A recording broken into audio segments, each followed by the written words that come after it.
Hey everybody, back at the Bundy Ranch in this very familiar swing, and I'm with, of course, Mr. Clive Bundy. Thanks for having us back out, Mr. Bundy. We appreciate you. So it's been almost a year since I was here before, and what has transpired in that year concerning your troubles with the BLM? Well, one thing I'd like to express, this we go back to April 12th of 2014.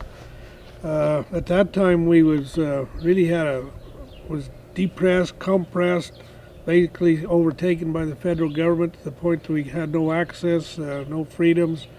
Our livestock was being destroyed. Our family was being abused. They had us retained in a First Amendment right areas. Right. I mean, we had all kinds Corral, of if to use a ranching term. Yeah, I had snipers with their high-powered rifle pointed in my chest. I know for like 10 days before the April 10th standoff or April 12th standoff. Things have changed since those days. Since the day of the standoff, we have not had United States licensed vehicles on my ranch or my county that I know of. Well, that's good. We've felt some freedoms, liberty. We've had access to our land. The public's had access to our land. The off-roaders and the campers and the hunters have enjoyed some peace and freedoms and liberty to sort of move about with. And far as I know, there've never been a ticket given to anybody for driving off the road or camping in the wrong place or building a fire or whatever. As far as I know, none of those things have been happening on Bundy Ranch or this part of Clark County. So we the people have really enjoyed some freedom and liberty. I'm back to ranching, trying to, fix up my range improvements and make sure my cattle have feed and water. And we're working hard and basically trying to produce. Right. Well, and when I posted the first video from our first interview, two comments kept coming up. One, people saying he's just this rich rancher that won't pay his taxes. And what would you say to those folks? Well, first I say, who do I owe the taxes to? They're indicating that I owe the taxes to the federal government. I pay my income tax, I pay my fuel tax, I pay my tax on brand inspection, for my cattle, these type of things. I pay all of those taxes. So they must be referring to grazing fees. Mm-hmm. And so who would I owe the grazing fees to? If this land surely couldn't belong to the federal government. Our Constitution says the federal government can only own 10 square miles. Have you ever signed a contract with the federal government saying you'll pay grazing fees? Yes, I have signed a contract with the federal government, but not for the last 20 years. I quit signing contracts because when I was signing contracts with the federal government to be my ranch managers. And when it got to the point that I could see that the federal government I was paying the federal government to manage my ranch out of business, I said no. I said, hell no, I'm not going to pay you to manage me out of business. When I made this statement, I wasn't sure whether it was right or wrong. But after 20 years, I understand the Constitution, I understand the state laws, and I understand that I was right. Yes, yeah, right. Absolutely right. And so your family has worked this land since 1877. So in 1877, what did the BLM say then? Well, in 1877, this was not, it was a state in 1877, so we did have the Constitution and things like that when my pioneer ancestors came to Nevada. But there was nobody here. I mean, there was no... Well, then how did your family, without government oversight, managed to keep this a working ranch for over 100 years. How did that happen? Well, Because I've been told that we're incompetent. We need the government to hold our hand. I'm just wondering how your people did it. well, we did it from the 1877 until about the 1940s without their assistance. Then it was the ranchers' fault that they got the government involved. Adjudicate the land. In other words, they was having trouble between each other. Range wars about overgrazing and near grazing on my area. And remember, these ranches were preemptive ranches created by preemptive ranches through beneficial use. In other words, that's how there was preempt. If you made beneficial use, then you become having a property right. And there was some arguments over that. And so instead of them settling these problems in the county and state courts, or with a gun, whatever. You're right. Instead of between the two ranchers, they went to the federal government because it was a Western issue, and more than one state too. Right. And so that's where the federal government got involved. In other words, the ranchers started to pay them grazing fees to map and decide who had this right. To be a referee. Yeah, a referee between. In other words, the line was supposed to be drawn here between me and my neighbor, and that wasn't done only by the federal government. That was done administrated sort of by the federal government, but there was advisory boards. There was cattlemen on these advisory boards and grazing boards that made these decisions. But the trouble of it is they allowed the federal government to have basically make a contract with the federal government. Right. And from that day to this, the contract issues are still a problem. Once they adjudicated and made the maps and drew lines, that was good. But what they did then is they needed, now you draw the line, now you need a fence. And you need water and improvements. And they didn't quit using the federal government to basically administrate all those things. Well, they had to justify their existence, Well, after they got the lines drawn. Well, we got to keep getting paid. Yeah, and that's what they've done. Remember, they were hired to basically map and draw lines, and then now they got to where they were managers, and now they're landlords, and now they're property owners. Mm-hmm. That's what the federal government claims, that they own this land now.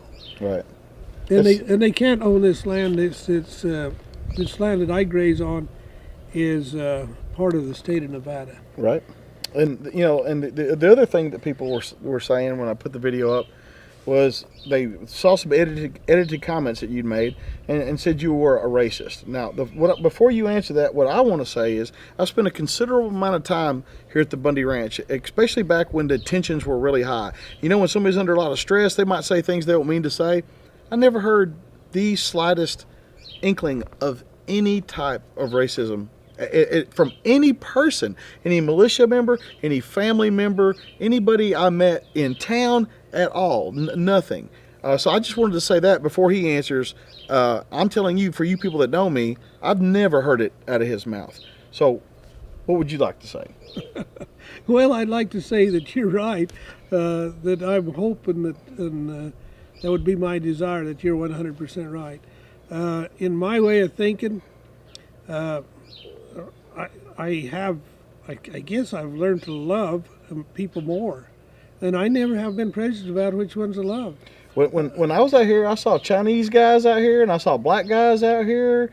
I saw all kinds of militia out here. Well, they were all here. And not only militia, they were here as we the people. Yeah. And if there was anything that I was maybe a desire, is there was a desire that maybe some other ethnic groups would be involved in more. This freedom issue is not just a white man issue. No. It's not a white man issue at all. It's an American issue, and every one of us Americans should be able to express their freedoms, desires for freedoms. They should be able to participate in. I don't care whether it's a civil rights thing or what it is. Every American should be able to participate in these things. Right, and I think we kind of agree on this, that somebody should be allowed to do within reason whatever they want, as long as they're not affecting my life in a negative way. If they want to do something over there and it's just with them, I don't care. And I think government plays a role in making sure there's a saying here. I don't know that I can get it right. Isn't government for the weak and maybe the meek to make sure that they have rights? Mm-hmm. Well, in other words, the strong don't overpower the weak. Isn't that why we need laws and maybe why we need government? Well, gee whiz, when we talk about racial things, I want all people to be protected and all the rights, and I don't want any race be over one other race. A man has no rights to be better or think he's better than another man, and I don't believe that way. I believe we're all I believe we're equal. I knew that. I just thought they'd want to hear it from you. There was no doubt in my mind. You know, on this racial thing, I had a black man, and not just one man, but black men, and they stood beside me. They protected me. They worked as a guard for me, and they were. I considered them as good friends. I considered it the same as my own boys. Yeah. I was able to put my arms around them and love them, and shake their hands and eat with them, and I had no problem. I never had even one feeling that there was anything wrong with that. Right. Well, I mean, like I saw you greet at the big gathering. I saw you greet a couple of what I could only assume were Mexican cowboys, like they were your long lost brothers out there. Well, and they were. That's all I can say is they were. Yeah. I really think that every human being is important. I believe that every human being should have their free agency to exercise their agency. Mm-hmm. I really believe that it's important. And this is a religious thing to me. I believe our Heavenly Father intended us to have our free agency. Mm-hmm. How is He going to judge us if we don't have free agency to do right or wrong? Right. Yeah. If we don't have room to make the decision, how can we be judged? Yeah, we can't be judged. If we're made to do right all the time, then that's not no effort on us. Right. Right. And if we're forced to do evil, then that's not the only time we can be judged is when we have free agency to make that decision, right or wrong, good or bad. Right. In our Constitution, that's what it allows us to do. It allows us to be individuals. It allows us to exercise our agency. It gives us the freedom to make choices. Yep. And what a wonderful principle that is. Right. Here in America, we have the very best Constitution in the whole world. Oh, there's no doubt. And that's what I see the Constitution allows us to do, is have our individual agency. Everybody in this world should have that. They're supposedly enforcing a judge's order. Supposedly I'm trespassing on their land. Right. And that's not supposed to be good. And they supposedly have an order from a federal judge saying that they can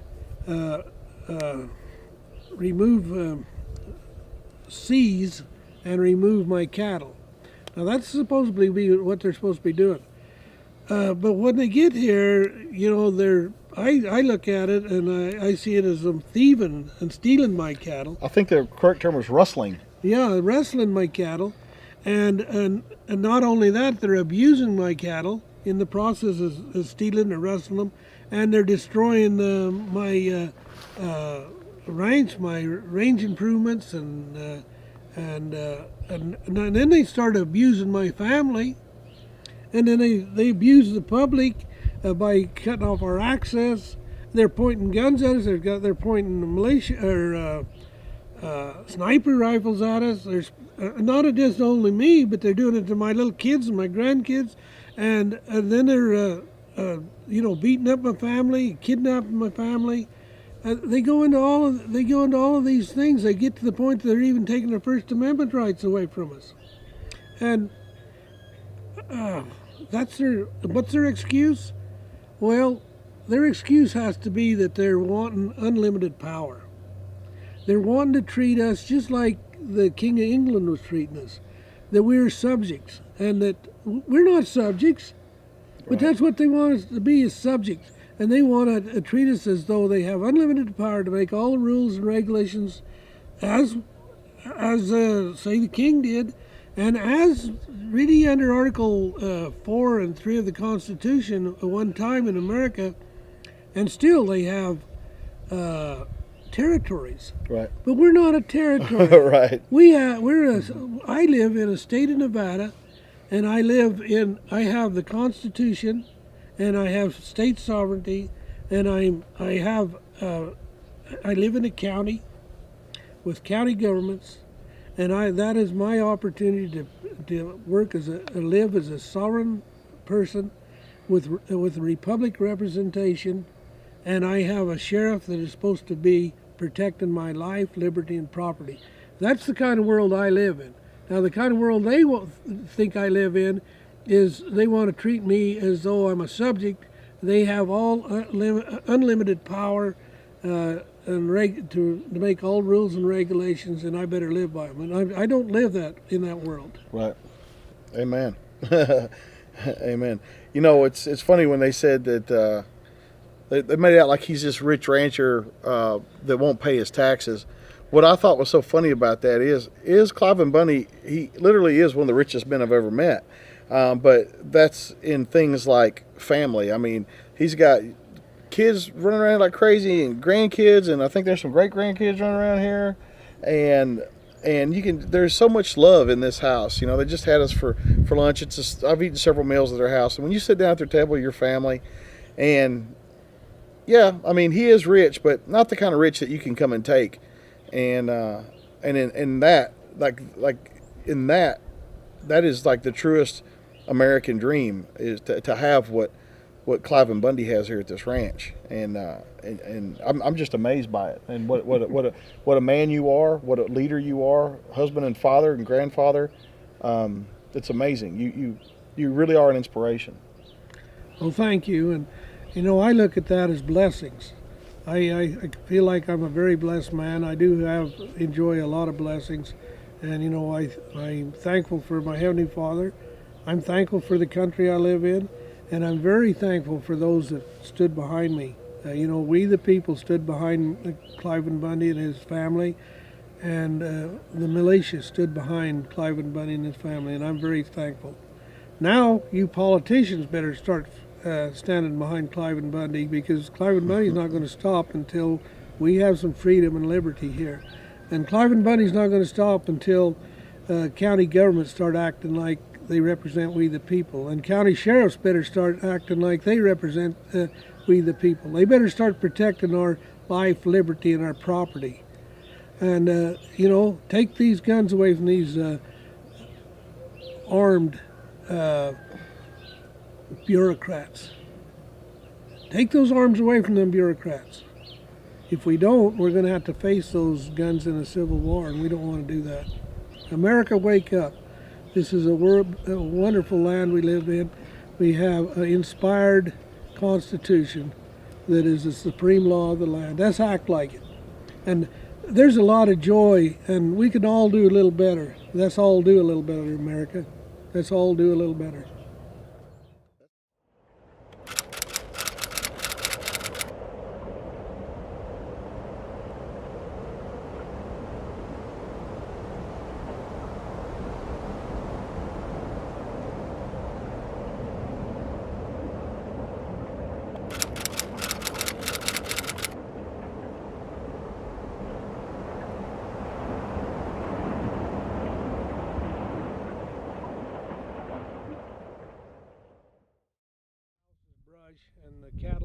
And the cattle eat almost everything that's here.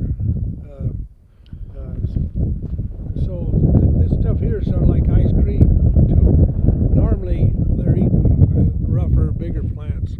So you're talking about this screen, fillery and the little fine grass and stuff. And then I see a tassel on here, but I do see the Joshua trees right there. Yep. And it's got blossoms on it. Yep. Well, that's all cow feed too. Them blossoms, if the cows can reach them, they'll eat those blossoms. But they also create what we call an apple on there. I see. And the apple will mature and dry, and it'll eventually fall on the ground, and the cattle eat those. I bet they Bet they love them. There ain't many out here though. It's like grain, and the reason you're not seeing any cattle here, one reason is this trough's dry. Right. But it's raining and wet, so they're not normally around a water trough anyway. They're out, Right. like they're probably 10, 15 miles from here. You can tell they've been here recently. Yeah, they've been here. Yeah. Very cool. I've gotten quite an education on the ride up here. I think I'm ready to be a rancher. I think I know about all there is to know about ranching. No, I was kidding, but he's a wealth of information. He's teaching me all kinds of stuff. Nate and I were talking on the way up here. He said about 1 cow per 100 acres here, and I was telling Nate, I said, I bet you could put 10 cows on an acre back in Tennessee. Yeah. And I was right. A cow from Tennessee would starve to death out here. he backed me up on that. This is a whole different habitat for a cow, and it sort of takes a special cow to live here. And the cattle are here are adapted. And that's one reason why the federal government can get rid of the ranchers real easy. If you take and sell my cows, say take them to the auction in Cedar City, Utah, and sell my cows, how am I going to replace those cows that understand how to eat and travel on this land? Because, I see.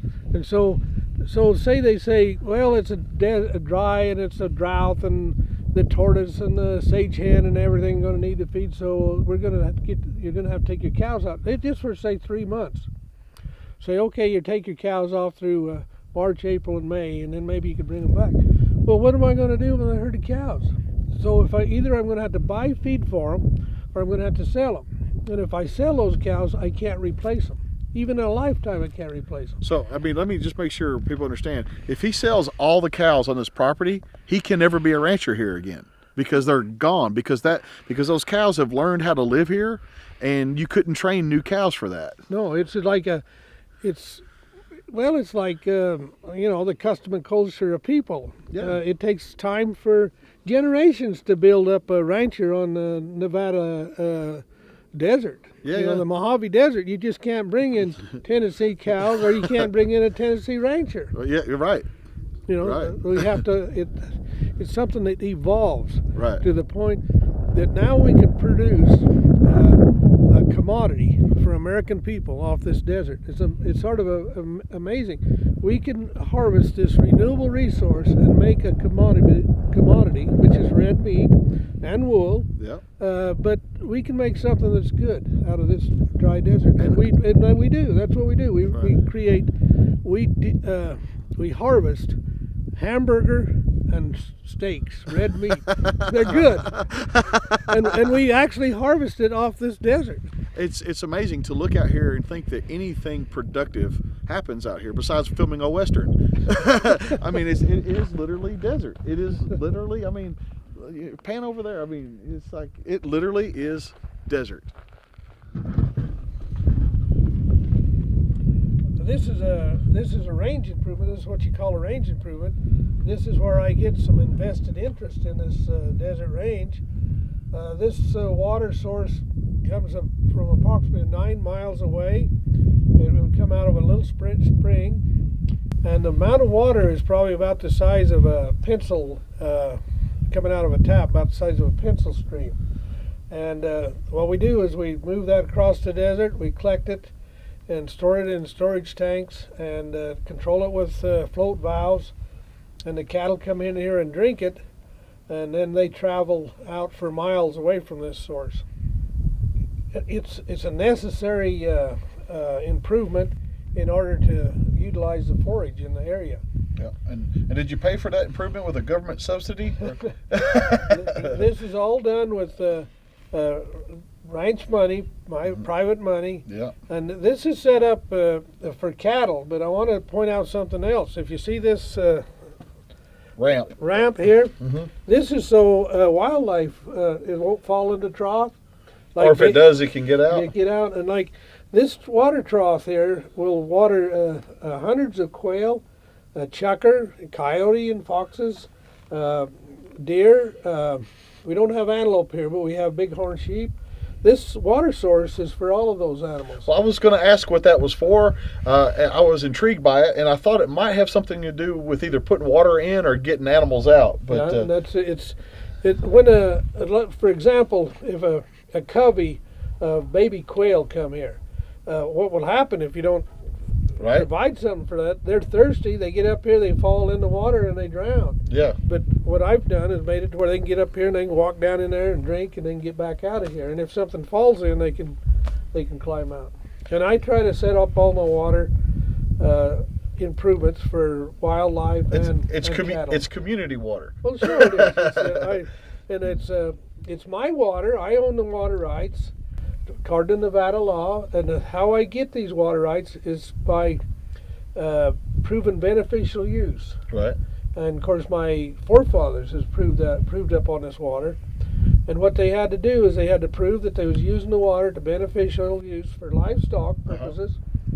And then it's backed up by Nevada law. And actually, you have a water certificate proving that this is your water. my water. Well, we don't have the water rights back east. It's just, it's your land, your water, But so that's unique for us. But it's certainly interesting what you've done here. The engineering that goes behind this, And like I said, this is only one station, and the water stops here. It's stored up there in a tank, stored here, and then the water continues down the pipeline. And there's several more stations similar to this where it waters the wildlife and cattle. Interesting.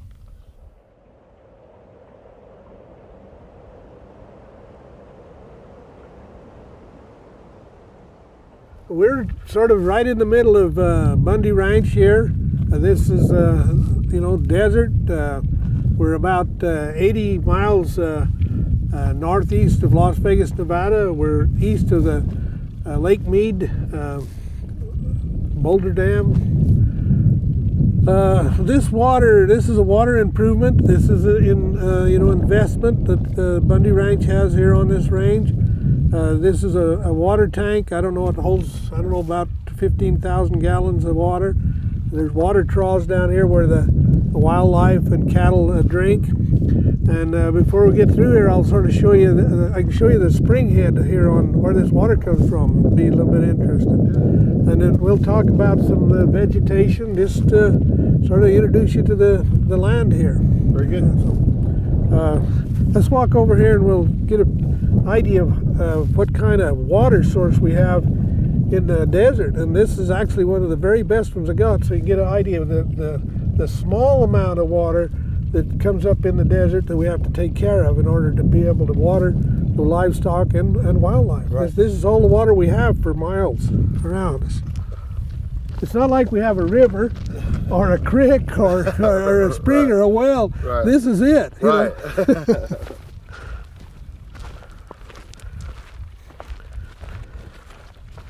This tank, we had actually a water line break, and the water drained out of here, so we're in the process of just filling it back up. Oh, gosh.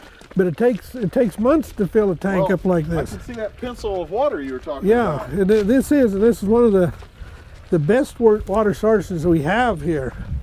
And see, what do we got? About half full. But this water here is a renewable resource, very, very precious here in the deserts. And this is what makes the life here for wildlife and for cattle. To taste it is a real good water. Yeah, it is. It's absolutely fresh. I mean, it's beautiful, good water. This water comes from, we'll show you here in a little while, but it comes from a head house up here, and it's a small spring.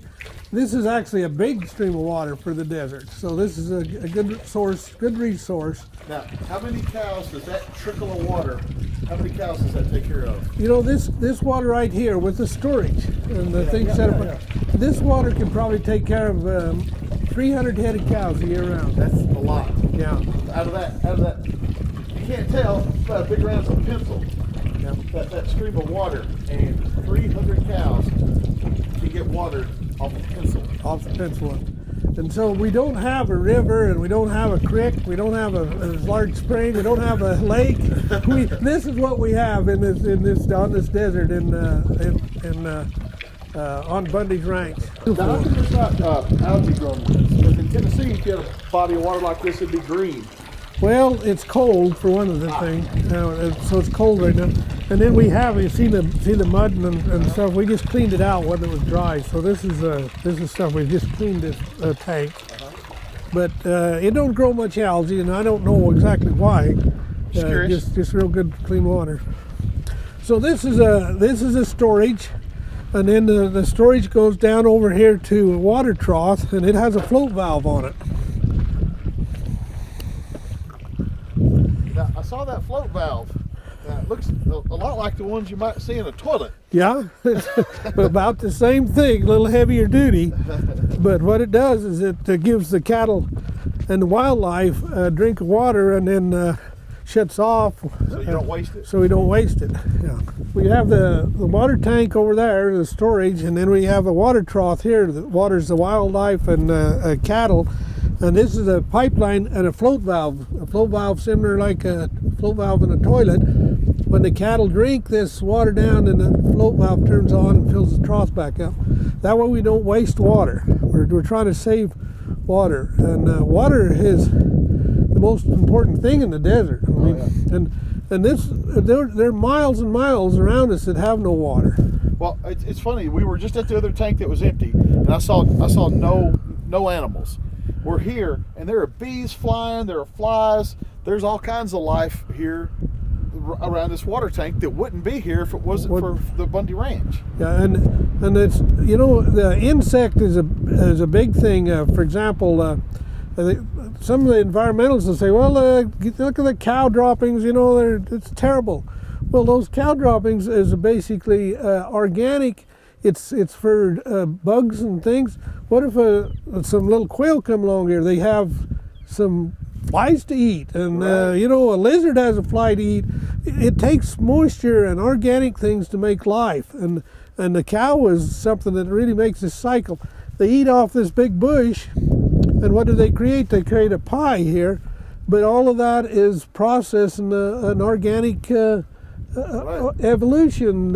So it can grow another tree. Yeah. You see this screen here. This is for, of course, the little birds can reach right this, but if this water trough was down, then birds can go in like a baby quail can walk down this screen and get a drink and get back out without drowning. That. Okay, I see. So that's part of the system here also. What we try to do on this, this is a resource. Mm-hmm. The water is a resource. It's what we call a renewable resource. It's something that replenishes itself. So we're all the time trying to protect and take care of our resources, our natural resources. Our rights are created by using the resource, by putting the resource to beneficial use. Mm-hmm. So our rights are all created and attached to the resource. Our livelihood is basically attached to it. And the resource here is water. But also the renewable resource is all these plants that grows out on the desert. Right. And so what we're doing is we're using these renewable resources to make a commodity that's good for man and good for the rancher. That's where my income comes from. Right. So we've got to take care of the resource out there, the vegetation, and we have to take care of this water. Right. And somebody has to work hard to do that, and that's what the rancher does. Yeah, and if you didn't notice, I said, I asked Mr. Bundy if I could do an interview, and he said, yeah, but you're going to be working.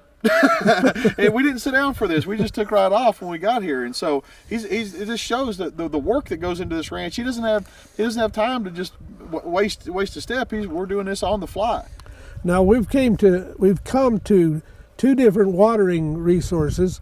And you notice the last one wasn't in working order, wasn't working. Right. This one here is. So now I've got to take time. Me and my who hired hands or my sons or whoever, somebody has got to go search that other line out, figure out what's wrong with the water, what's happened to the water, take care of that renewable resource, get it back in that tank, get it back in that water truck. Yep. Because there are going to be some cows come there, say today. There might be some deer, there might be some bighorn sheep, there might be some quail, some checkers. They need a drink. Yeah. Luckily, it's only 9 miles of line that you have to worry about through the desert. And another thing that's lucky today, we just had a good rain yesterday, and the animals are not needing water too bad. They got some green grass. They probably got a drink from the rain and the snow just yesterday, so things are not too urgent. But what if it was 110 degrees now? We would have to be right on that within a few hours, or we'd be having animals choking. Yep, absolutely. You can see these blossoms here. I don't know whether you get a shot here. Come around out here and you get this shot of these. These are just new blossoms on this Joshua tree. Now these blossoms are actually a renewable resource, also a feed. So cattle actually feed on them. What happens is that blossom's just starting. It'll bloom a great big blossom, and as it matures, the cattle will reach and eat those blossoms. But if they don't eat them, what happens is they will mature into what we call a Joshua apple. And they have it's like little bananas, only they're about the size of sort of about a half-grown cucumber. Okay. And they're full of seeds. Now cucumbers in Tennessee are this big. So these are only this big. but they're like a little melon or a cucumber. But there's a bunch of them on like bananas. And they grow up there, and of course they mature, and then they fall to the ground, and then the cattle pick those the Joshua's apples. So they have feed. This is February, and they can start eating on these right now, and then by say August the next summer, those apples will be on the ground, and so it is almost like feeding cattle grain. All they got the seed in them, and the pods, and they're just like grain. So the cattle, you think, oh, the cattle are going to starve to death. All of a sudden, the cattle are getting fat on Joshua apples. Right. And this is only one plant. There's Joshua, there's yucca, there's oos, and there's yamp. Them are like 4 different plants, sort of the same family, and they all produce blossoms. They all produce apples. Interesting. Very cool. And so the Joshua tree is not only just a desert plant. It's a resource for livestock. So I imagine the apples are only on the tall ones. I imagine the ones that are shorter to the ground, they eat the blossoms on. They eat the blossoms first. And of course, there's thousands of Joshua trees in the desert, so that's a feed source. Yeah. Interesting. Very interesting. Here's a bush here, and this looks like it's really just like a dead bush. Yep. But it's not a dead bush. It's actually cow feed. And if you stop and look, you see the green. Oh, it's green, yeah. And it looks pretty bad. It's a little stiff, but it's not no stiffer than like alfalfa hay or oat hay. Right. So a cow eats that. Yeah, I would have thought that was a dead bush. Yeah, it's not a dead bush. It's absolutely. It's absolutely alive. Okay, let's walk over here. I'll show you. Of course, here's another bush that's sort of dormant, dead for the winter, but that's feed. That's cow feed. Let's look at this one here. This one's cow feed. See that? And let's go over here. This is cow feed. Real good deer feed. Look at this one here. This is cow feed. And of course, you remember it was just spring. These have all been dormant, and you can start seeing the new growth. Right. See, so this is going to produce feed. This is cow feed.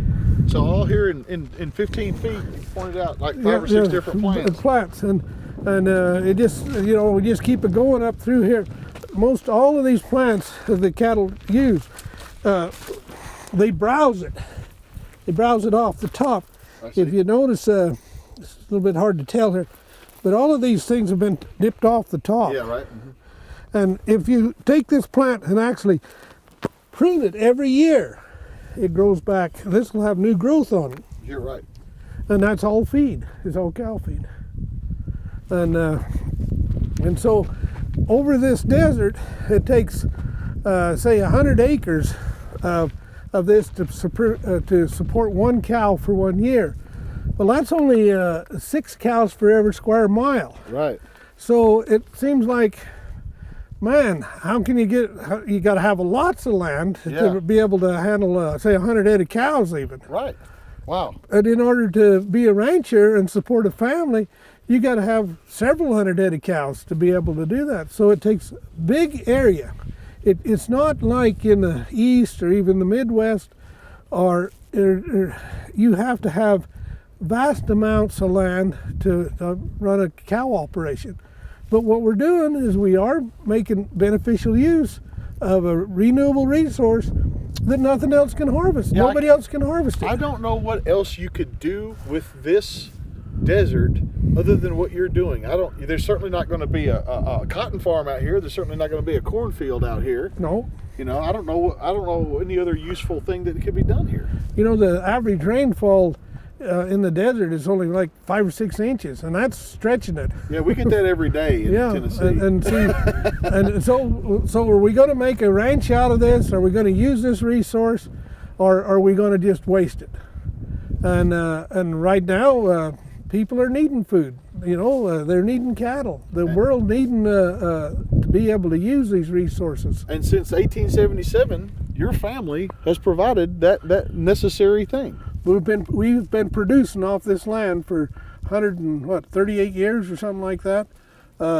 Continuously been producing beef, and I'm the last rancher in the whole area now in the Clark County. But at one time, I had 52 neighbors, and I had I know of 6 sheep operations that moved sheep through this country. Those sheep produce wool, and they produce mutton and for the nation. And all 52 of those ranchers used to have their families working to produce off this desert, and now they're gone.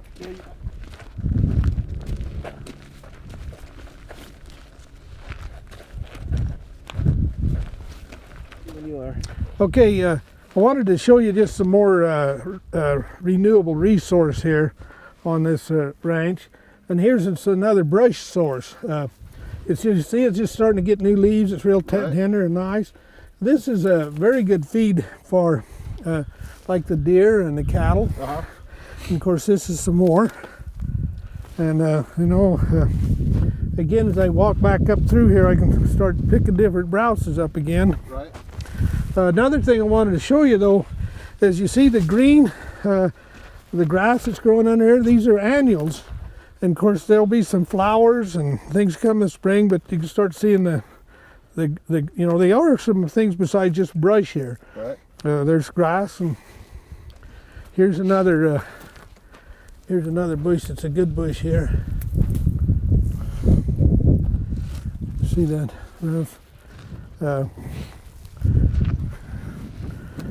This bush right here has flowers on it.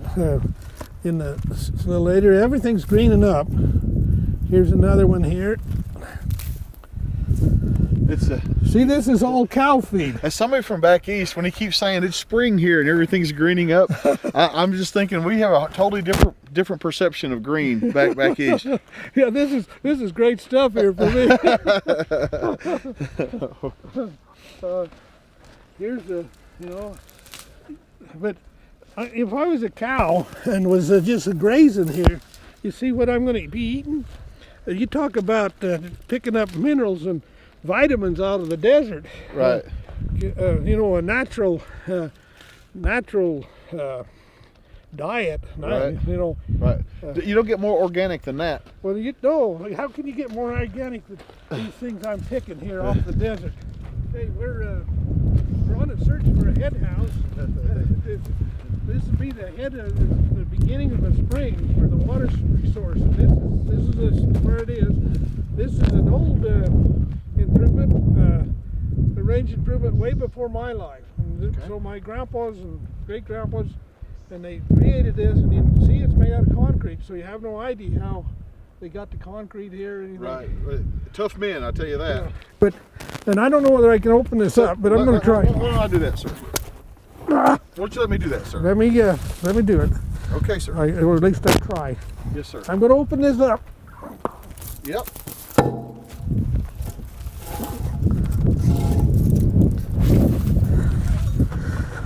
Okay, look down in there. Yep. Can you see water? There's water, sir. No, boy, it's way down there. How many feet do you think it's down there? 15. So 15 feet. And look, you can see a little drizzle of water coming in from the side. See it? Right on this side here. See the water movement? Yeah. You see how small a little? Yep. Just a little trickle. Yeah. Now, my ancestors, I have actually a record of the labor they put into digging this hole. And they had to keep a record of it because they wanted to file it with the state. So they kept a record of the labor so they could prove they was making beneficial use. And so this is part of my water rights. Well, here it is. Don't you wish they would have put an inscription on it, you know? They did. They don't have it on here, but I'm going to show you something here in a minute. Okay.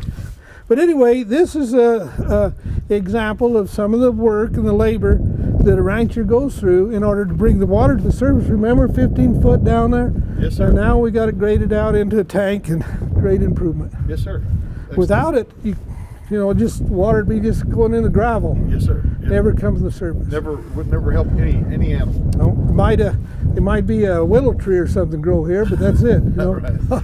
Okay, what we're going to show you here is an old water trough that was built by my pioneer fathers, and you notice we just come from the spring source up there. Yes, sir. And now this was probably built before that was ever a head house and all that cement was there. So somehow they had a head house there of some type, and they had the water pipe down to here, and this has got some interesting things here. One thing interesting is you don't know whether they had pipe or not, but look at right here. I get on the right here must have been where the water come down here. See, yeah. Now whether they had rocks all the way up through there, I don't know. Never dug down in here. Whether they actually didn't have pipe, so they floated it. Floated it, you know, not floated it, but Built an aqueduct. yeah. A micro aqueduct for it. Interesting. And so anyway, now what I want to show you here is this is a water trough. This would have been a range improvement for livestock and wildlife. But here's what I want to show you on this. Talking about the petri. You see these things right here. Yes, sir. What do you think those are? See this here and see right here? I don't know, sir. If I was going to guess, maybe they were a brand or something. Yeah, and I've put this together before. It's getting sort of messed up here. I gotta get this one here right. See, that says IA. Okay. That's Irvin Adams, and Irvin Adams was an old man that I knew when I was a kid. So Irvin Adams helped build this water trough. Or at least he helped fix it at some point. Well, yeah. And then look at here. See these? These are all brands. Remember I said there's 52 neighbors here at one time? These are some of my neighbors, old brands. Look at this, it's sort of like an arrow here. So was this, back in the day when you had rancher neighbors, was it like a community project? Like, you know, like you guys all helped each other? Well, sure. What happened is now basically I'm one rancher. I have basically the whole thing. But when the pioneers come in here, you know, they come in here with a wagon and a team of horses and maybe a milk cow tied on the back of their wagon. And when they got here, they were settling along the Virgin River, but what did they need? When they pulled in here, the first thing their horses need, what'd they do? They unbuckled their harnesses off their horses. Their horses needed to drink. So they brought them to some place like a spring here and give them a drink. When they did that, well, they started to create beneficial use of the resource. Very first thing that happened. Now the horse has got a drink. What does he need? Needs some feed. Right. Well, they don't have a haystack or a bale of hay in the back of their wagon or a sack of grain, so they've got to use the horse. So then they turn the horse up the canyon here, and he starts eating the resource. So what's he doing? He's making beneficial use of the resource. The cow was the same thing. Well, every pioneer came here without any resources. They had to use the resource that was here, and so they started to create beneficial use, which give them rights, Right. by law. Yep. And when they created the rights, these are some of the old pioneer ranchers that created rights here because they developed this water. They came up here and they built this stuff. They put the mark on it. They did. They put a mark on it that started to prove to us that it was done, you know. Now this needs to really be some work done on it. You can see, I don't know why it's all knocked off, but Here's another brand. See, this brand here is 11 with a quarter circle underneath it. You see that? Yes, sir. So that brand went on cows' hides. They branded that on with a hot iron on their hides. And when that brand was on some cow's hide, that was like a title to that cow. That cow belonged to that man. If somebody stole that cow, then they could probably get hung. Right. But nowadays, the federal government they stole 86 head of my cows, and it was supposedly nobody's going to get hung. Right. Yeah. The modern day cattle rustlers. Yeah, but Bundy got hung, but because they stole his cattle. I mean, that was my livelihood, and I had a right. I have either inherited all these people's rights, or I've bought them. By fair use. Yeah, I bought and paid for these rights that these guys created. Look at here. Look at these brands here. Every piece of concrete I pick up out of there's got another brand on here. I don't know exactly what this is. You can see sort of like a figure 4 here. Okay, here's another piece of concrete I picked up. It's got if you look, it's sort of got an H, and then it's got an A. And I'm not sure whose brand this was, but I would guess this was Arthur Hughes. Arthur Hughes, which was an old pioneer family. The Hughes family lives in Mesquite, Nevada, and I would bet this was their grandpa's brand. You see the A, and then an H over the top of the A. Arthur Hughes.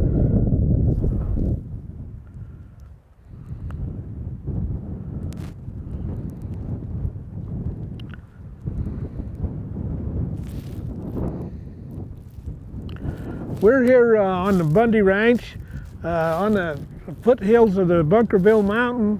The Virgin Peak is up on the top of this mountain here, and you can see the snow. This is where I run cattle from this point clear to the top of the mountain. The snow is where I get the water for these water range improvements, the little springs. But up here, a couple of 100 yards up this draw, there's another head house that, like I showed you before, and it collects some water and brings down here to this tank. But what I wanted to show you here is this is what we call a range improvement. As rough as it looks, it's still a range improvement. And this range improvement has been here for over 100 and something years. This whole wire and stuff has been used and reused. Repaired and repaired again. Yeah, in my lifetime, I've actually rebuilt this thing with my dad, and I've rebuilt it since. And even here just within the last year, I've rebuilt it sort of again. You can look and see this abuse here, wear and tear on this old fence. This is from wild cows hitting it. I mean, keep wild cows coming and hitting these fences and tearing them up, and you keep it patched together. But anyway, this is an old range improvement. I'd say the wire is probably well over 100 years old.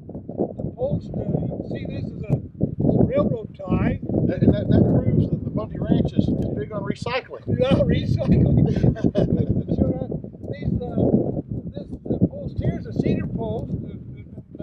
It's been here for hundreds of years. Somebody brought that with them from back east. But this post here, you see it's a little bit newer.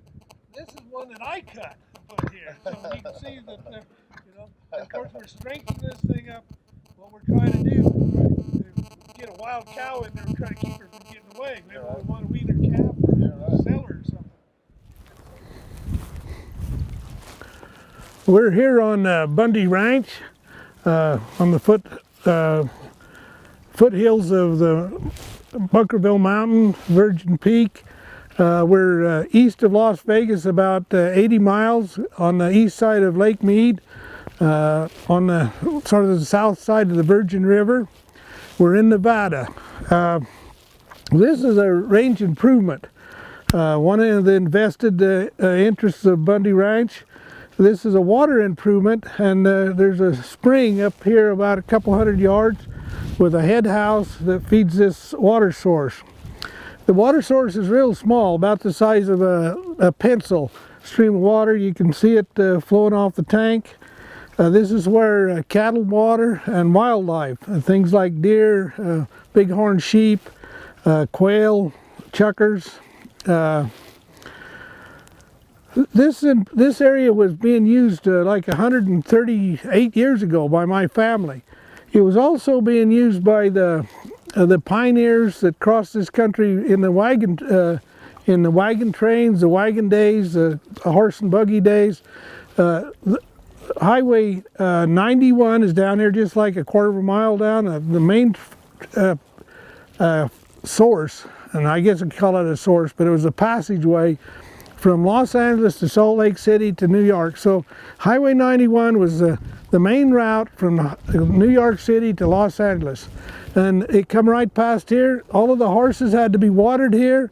All the old Model T trucks had to come here for to fill up the radiators, the old cars. This is where they camped and stayed overnight. This was a really public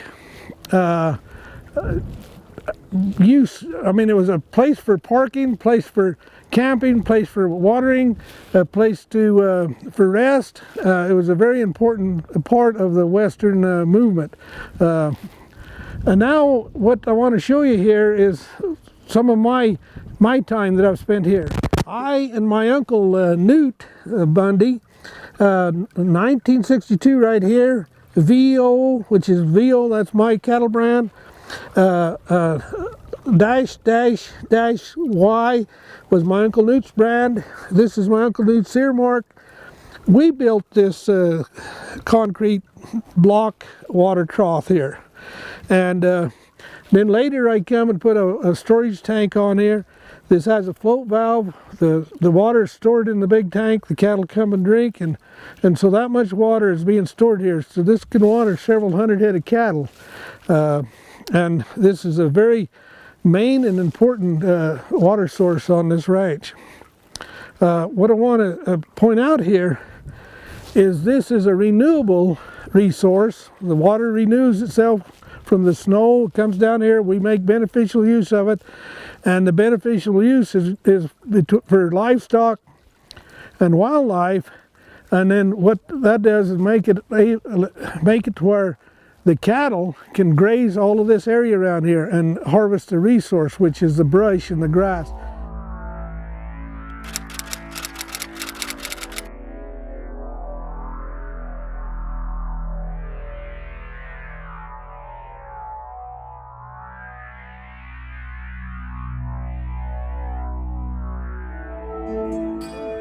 Yeah, I think you said the last time I was here that when you were growing up, everybody you knew was a rancher. Sure, they all had a few cows. But it's not like since 1877 they slowly went away. It's been in your lifetime. Well, yeah, and somebody will say, well, how come these people went out of business? And I'm saying they went out of business because of bureaucratic regulations and abuse, to the point that it wasn't worth it no more to them. And when it becomes it's not worth it, that means you don't get your family fed. When it's worth it, then you're making enough money to justify your labor, and you know, there's a little bit of profit in the deal, and so that makes things work. When it's not worth it, when you're abused to the point that all you're doing is going to meetings and you're losing your cows and losing your operation, you can't manage, pretty soon you're managed out of business. Yep. And that's what Cliven Bundy refused to let happen to him. 20 years ago, I said, I'm not going to pay the Bureau of Land Management to manage me out of business. Yep. And so I said no. Not only no, I said hell no. I'm not going to pay you to manage me out of my business. And so from that day on, I've never paid the federal government. And I didn't understand how right I was, but in 20 years I realized that I was constitutionally right. I was right according to Nevada state law, and I believe I've did some good in the last 20 years. Sir, I believe you've done some good in the last year, because you've given Americans hope. And sir, you're a humble man, and I know you don't see that. But I'm telling you, what has happened here, what continues to happen here every day at the Bundy Ranch, it is a glimmer of light in an otherwise dark time in this country.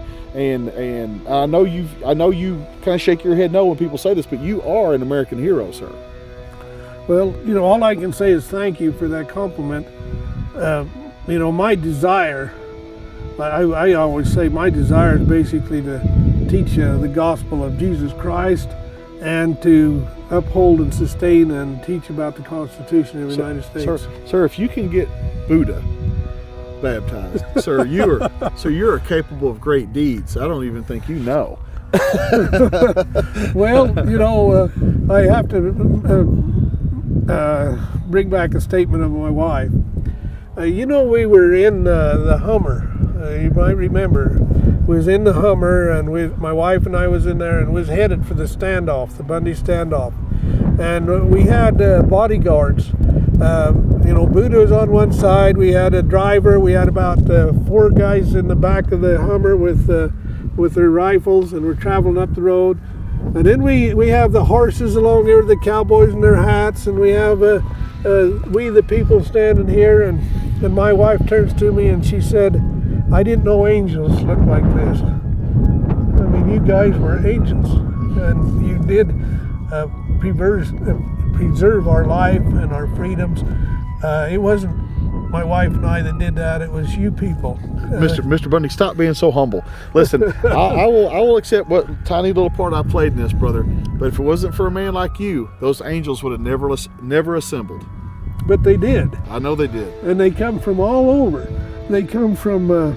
I felt like I knew this when I started to interview people, and I interviewed met approximately 4,000 people. You know, I shook their hands and I hugged the women. And those people, they all told me that they come for some reason. They didn't know why. They felt like they needed to come. They wanted to come. They was urged to come. When they come, they wasn't really sure why they come. But let me tell you something. Those people stood against the federal bureaucracy's army with their guns pointing down their throat.